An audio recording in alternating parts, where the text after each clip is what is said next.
નમસ્કાર દર્શક મિત્રો, સ્પાર્ક ટુડે ન્યૂઝમાં આપનું સ્વાગત છે। પંચમહાલ જિલ્લામાં ખાસ કરીને પાવાગઢ વિસ્તારમાં વરસાદ વરસી રહ્યો છે, જેના કારણે આજવાની જે સપાટી છે તે ક્યાંક ને ક્યાંક વધી છે અને એ આજવાની સપાટીને લેવલમાં લાવવા માટે ત્યાંથી 65 દરવાજા થકી પાણી છોડવામાં આવી રહ્યું છે। આ જ મુદ્દે વાત કરવા માટે આપણી સાથે વડોદરા મહાનગરપાલિકાના સ્થાયી સમિતિના અધ્યક્ષ ડૉક્ટર શીતલ મિસ્ત્રી છે। સાહેબ, શું કહેવા માંગશો? જે રીતે અત્યારે આજવાની સપાટી ક્યાંક વધારો જોવા મળ્યો છે, નોંધાયો છે અને હવે પાલિકા દ્વારા આ પાણી વિશ્વામિત્રીમાં છોડવામાં આવી રહ્યું છે, શું છે સમગ્ર વિગત?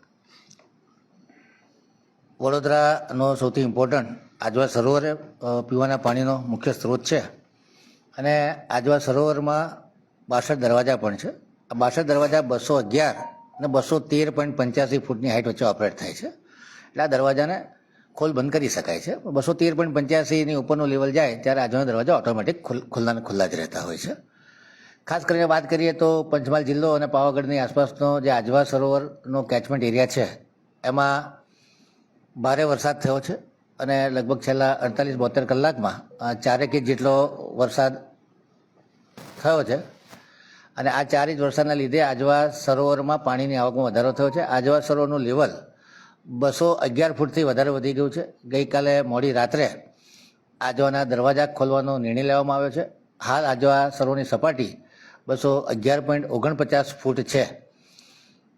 આ સપાટી ઘટાડવા માટે વડોદરા કોર્પોરેશન દ્વારા થોડા દિવસ અગાઉ જ 14 જેટલા હોરિઝોન્ટલ સબમર્સિબલ સેન્ટ્રીફ્યુગલ પંપ લગાડવામાં આવ્યા હતા, જેની કેપેસિટી 1200 ઘન મીટર પ્રતિ કલાકની હતી, એટલે કે રોજનું 405 MLD પાણી છોડી શકાય। પરંતુ જ્યારે 211 ફૂટની નીચે આજવાની સપાટી હોય ત્યારે ધીરે ધીરે પાણી ઘટાડી અને એક બફર કેપેસિટી 30 દિવસમાં 430 મિલિયન ક્યુબિક ફીટની બફર કેપેસિટી ઊભી કરી શકાય અથવા 12160 MLD પાણી વેવડાવીને વધારાની કેપેસિટી ઊભી કરી શકાય પ્રકારનું આયોજન કર્યું હતું। પરંતુ જ્યારે ઉપરનો વધુ વરસાદ હોય અને ખૂબ સ્પીડથી આજવા સરોવર ભરાતું હોય તે ઘડીએ આટલી નાની કેપેસિટીને બદલે 62 દરવાજા ખોલી અને 1000થી 1100 ક્યુસેક જેટલું પાણી સૂર્યા નદીમાં છોડવામાં આવી રહ્યું છે, જેનાથી પાણી ફાસ્ટ પણ ખાલી થશે અને આ બાજુ જે પંપો હતા એનો બંધ કરી દેવામાં આવ્યા છે, જેથી કરીને ઇલેક્ટ્રિસિટી બિલમાં પણ બચત થાય। અત્યારે તંત્ર હવામાન ખાતાની આગાહી પર પંચમહાલ જિલ્લા અને પાવાગઢની આસપાસના વિસ્તારમાં કેટલો વરસાદ પડી રહ્યો છે એની પર ચાંપતી નજર રાખી રહ્યું છે।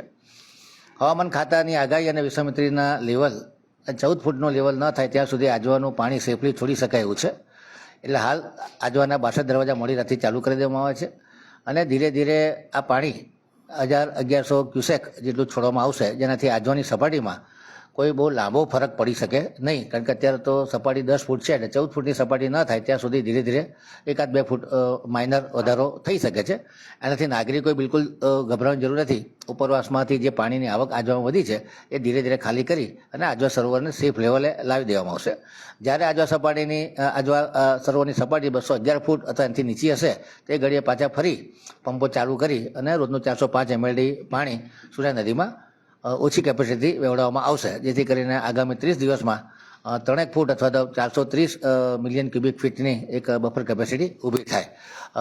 તંત્ર ખૂબ ચાપતી નજર રાખી રહ્યું છે અને વડોદરા શહેરમાં ફરી પૂર ન આવે એ માટેના આ પ્રામાણિક પ્રયાસો થઈ રહ્યા છે। નાગરિકોએ બિલકુલ ગભરાવાની જરૂર નથી। ચોક્કસ, નાગરિકોએ ગભરાવાની જરૂર નથી, કેમ કે જે રીતે પ્લાનિંગ થકી હવે વડોદરા મહાનગરપાલિકા દ્વારા જે આયોજનબદ્ધ રીતે કામ કરવામાં આવી રહ્યું છે એના જ કારણે હવે આજવાની સપાટી પણ જળવાઈ રહેશે, વિશ્વામિત્રીની જે સપાટી છે તે પણ નહીં વધે।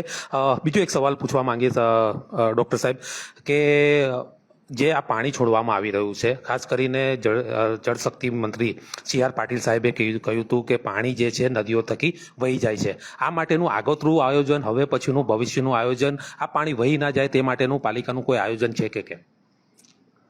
આજવા સરોવરનું પાણી છોડવું એ તો જે આપણે પૂર ના આવે અને આજવા સરોવર સેફ રહે એ દિશામાં કામ કરતા હોય છે, પરંતુ વડોદરા મહાનગર પાલિકા દ્વારા લગભગ 500 જેટલા પરકોટિંગ વેલ અને મોટા પ્રકારના જે ડીપ રિચાર્જ વેલ છે એ બનાવવાનું આયોજન ચાલી રહ્યું છે।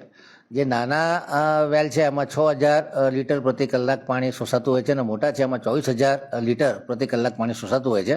અને વડોદરા શહેરના જે લો લાઇંગ એરિયા છે લગભગ 175 જેટલા એરિયા છે લો લાઇંગ એરિયામાં કામગીરી પતી છે. હજુ બીજા 175 જેટલા લો લાઇંગ એરિયા છે એની કામગીરી ચાલુ રહી છે. અને 80-20ની સ્કીમ હોય, ધારાસભ્યની ગ્રાન્ટ હોય, સાંસદની ગ્રાન્ટ હોય તથા કોર્પોરેશન પોતાના ખર્ચે પણ આ જે રેન વોટર હાર્વેસ્ટિંગ સ્ટ્રક્ચર બનાવવા છે એમાં ખાસ કરીને નાના બોર અને મોટા ડીપ રિચાર્જ વેલ અને કામગીરી પૂરી ઝડપે ચાલી રહી છે. ટૂંક સમય પહેલાં જ માનનીય સી આર પાટીલ સાહેબે પણ સયાજીગંજ વિધાનસભાના 218 જેટલા જે પર્કોલેટિંગ વેલ છે એનું ખાતમુહૂર્ત કર્યું અને આનો ખર્ચો લગભગ 4 કરોડ ને 4 કરોડની આસપાસનો ખર્ચો હતો.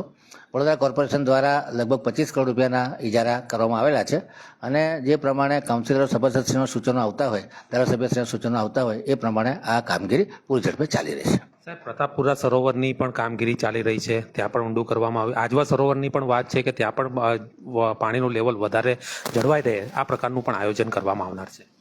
ખાસ કરીને વાત કરીએ તો કહેવાય કે ઐતિહાસિક કામગીરી લગભગ પ્રતાપપુરા સરોવરનું પોન્ડ વિધિન પોન્ડ એટલે પ્રતાપપુરાની અંદર જ બીજું તળાવ બને એ પ્રકારનું ડ્રેજિંગ કરવામાં આવ્યું છે. સારી એવી કામગીરી થઈ છે. એમાં લગભગ 11 લાખ ઘન મીટર કરતાં વધુ માટી ખોદવામાં આવી છે. એવી જ રીતે આજવા સરોવરનું પણ ડ્રેજિંગ કરવામાં આવ્યું છે. એમાંથી પણ લગભગ 4,80,000 ઘન મીટર જેટલી માટી ખોદવામાં આવી છે. અને આનાથી આજવા સરોવરની બફર કેપેસિટીમાં અને પ્રતાપપુરાની બફર કેપેસિટીમાં વધારો થયો છે. એટલે ખૂબ સારા આયોજનો ઐતિહાસિક રીતે થાય છે. સાથે સાથે વિશ્વામિત્રી નદીને પણ વાઇડનિંગ અને જંગલ કટિંગ દ્વારા એની પણ કેપેસિટીમાં લગભગ 40% જેટલો 800 ક્યુસેકથી લઈ અને 1100 ક્યુસેક સુધીની કેપેસિટી કરવામાં આવી છે. ચારે ઝોનમાં જે નેચરલ વરસાદી કાંસો છે, જે કવર્ડ કાંસો છે, જે પાકી કાંસો છે અને એ સિવાય જે નેચરલ વોટર વેસ્ટ છે, વરસાદી ગટરો છે, આ તમામની સાફ સફાઈ ડિસિલ્ટિંગની કામગીરી પણ મોટા પાયે હાથ ધરવામાં આવી છે. ખાસ કરીને હાઈવેને સમાંતર બંને બાજુ જે દબાણો હતા એ દૂર કરી અને પાણીની વહન ક્ષમતા વધે એ પ્રકારના અલગ અલગ લેયરમાં કામો કરવામાં આવ્યા છે. ખાસ કરીને સિકંદરાપુરાની કાંસ પણ ખોલવામાં આવી છે. એવી રીતે હાઈવેની સિટી બાજુની, સિટી બહારની બાજુની બંને કાંસોની કામગીરી ચાલી રહી છે. જાંબુઆ નદીનું પણ વાઇડનિંગ કરવામાં આવ્યું છે જેથી કરીને પાણીનું વહેણ સારું રહે. ઇરિગેશન ડિપાર્ટમેન્ટ દ્વારા પણ જે આપણે કહીએ કે મરાઠાથી લઈને પિંગલવાડા સુધીની કામગીરી પૂર્ણ કરી દેવામાં આવી છે. વડોદરા શહેરમાં પણ આ કામગીરી મહદ અંશે પૂરી થઈ છે. સાથે સાથે જે કિનારાઓ છે એનું ધોવાણ ન થાય એ માટે જે બાયો એન્જિનિયરિંગ કહીએ અથવા જીઓ ટેકનિકલ સોલ્યુશન કહીએ કે જેમાં વેટીવર ગ્રાસ, કોયર અને જે જીઓ ટેક્સટાઇલ ફેબ્રિક છે એ લગાડી અને કિનારાઓ ઓછા ધોવાય. લગભગ જે 1,35,000 ચોરસ મીટરનો ઇજારો આપ્યો છે એમાંથી 1,18,000 ચોરસ મીટર જેટલી કામગીરી પૂર્ણ કરવામાં આવી છે. અને વરસાદને લીધે લગભગ 400 ચોરસ મીટરનું ધોવાણ થયું છે.